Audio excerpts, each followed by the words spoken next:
I was going to talk about boring stuff, but I can't. This has got me so heated. Pepe Le Poilievre is repeating Christian national bullshit, and I'm going to show you that it's bullshit. By the way, I'm an authority on this. I'm also going to talk about how the U.S. is screwing over its farmers. I'm going to start there. U.S. soybean farmers squeezed as China blocks imports and stockpiles rise. This all started with those 100% tariffs against Chinese EVs that we were stupid enough to do as well. Here in Canada, we're trying to unwind that. We're trying to backtrack on it while at the same time protecting our auto industry. But we have to protect our soybean farmers as well. In the States, they don't give a crap about the farmers. Not even a little bit. Why do I say that? Well, Trump pledged support for Argentina stirs anger among Republicans because Trump has promised Argentina $20 billion. What does this have to do with soybeans? Hold up. China weaponizes ag imports to target Trump and U.S. farmers.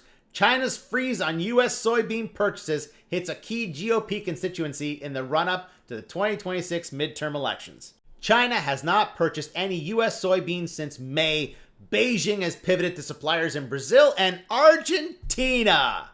So Argentina gets $20 billion of tariff money and U.S. farmers get sweet FA.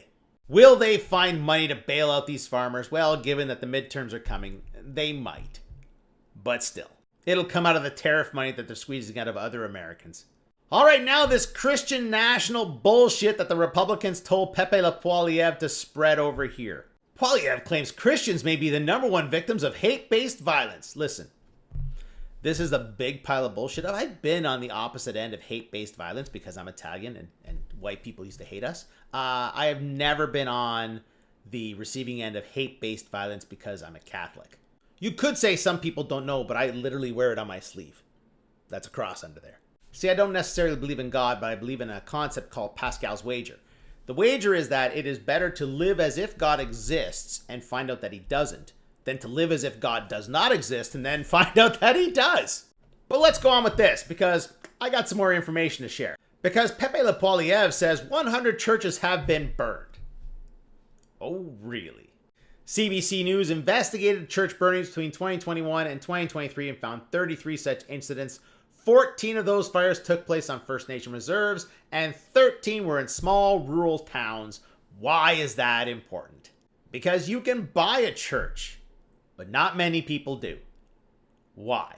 Because a church is considered a commercial space, and if you want to get a mortgage on a church, well, there's some prerequisites. The lender's going to want to know your average sermon attendance, your donation trends, etc., etc. And if you're going to convert this into a residential property, you have none of those things. Right about now, you're saying, well, just convert it to residential. What's the big deal? Well, the big deal is this, is you have to buy the property first and then convert it to residential.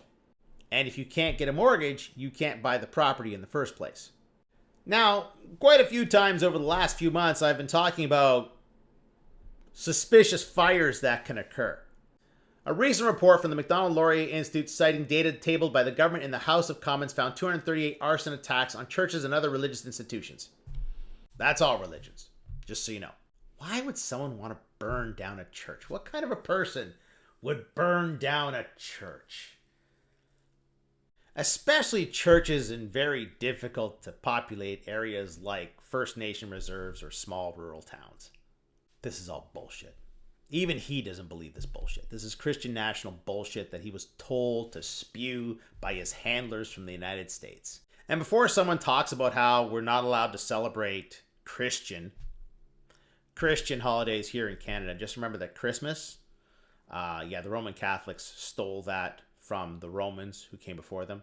Christmas used to be the Saturnalia, the celebration of the god Saturn. Yeah, and they also stole Easter. Did you ever wonder where the word Easter comes from? Yeah, it comes from the goddess Oestra, Anglo-Saxon goddess of spring.